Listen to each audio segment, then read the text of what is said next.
Yo, what's up mga idol?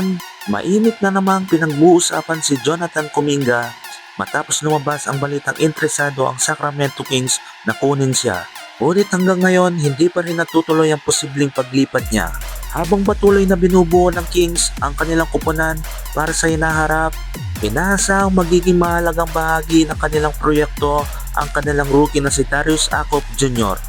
Dahil dito, naghahanap din ng front office ng veteranong manlalaro na makakatulong sa kanilang bagong direksyon.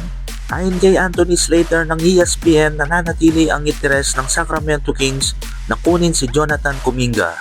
Gayunpaman, nag-aatubili silang ituloy ang isang sign and trade dahil kapag ginawa nila ito ay matatali sila sa first apron na maglilimita sa kanilang kakayahang gumawa pa ng iba pang galaw sa roster. Sa kasalukuyan, si Kuminga ang pinakamalaking unrestricted free agent na wala pa rin bagong kupunan. Wala ring indikasyon na malapit siyang pumirma ng kontrata. Samantala, ang kanyang huling kupunan, ang Atlanta Hawks, ay minimum contract na lamang ang maaaring ialok sa kanya. Ayon pa sa ulat, wala ring naging progreso ang usapan ng dalawang panig. Bukod kay Kuminga, pinag-aaralan din ng Kings ang pagdaragdag ng mga veteranong tulad ni Victor Oladipo at Russell Westbrook upang mapalakas ang kanilang backcourt. Sa ngayon, nananatiling bukas ang usapin tungkol sa kinabukasan ni Jonathan Kuminga. Magiging membro nga ba siya ng Sacramento Kings? O may ibang kupunang biglang papasok at makakakuha sa kanyang serbisyo? Sa mga susunod na araw, inaasang mas magiging malinaw ang susunod na hakbang ng isang pinakamainit na free agents ngayong NBA off-season.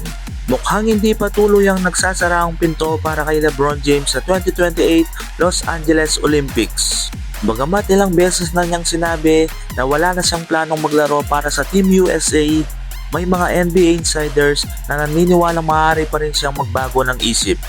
Ayon kay Brian Windhorst ng ESPN, kung sakaling gustuhin ni LeBron na maglaro sa kanyang ika-5 Olympics, siguradong magkakaroon siya ng pwesto sa roster ng Team USA.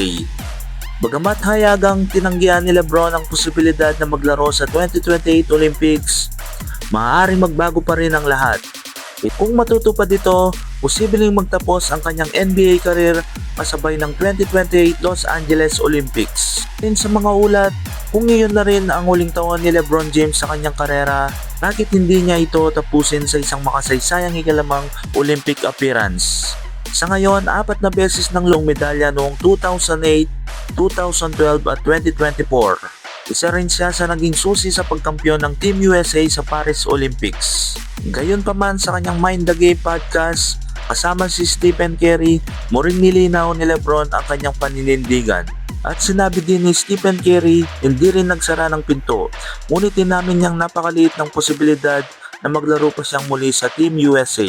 Sa 2028, si LeBron ay magiging 43 anyos na, habang si Curry naman ay magiging 40 years old na. Kaya ang malaking tanong ngayon, magbabago kaya ang isip ni LeBron James at susubukang makuha ang kanyang ika-4 na Olympic gold medal? O tuluyan nga ba siyang magpapaalam sa international basketball? Kayo mga idol, ano ang opinion ninyo dito mga idol? Gusto nyo bang makitang muli maglaro sa Team USA si LeBron James? Comment sa ibaba ang inyong opinion mga idol at maraming salamat po mga idol.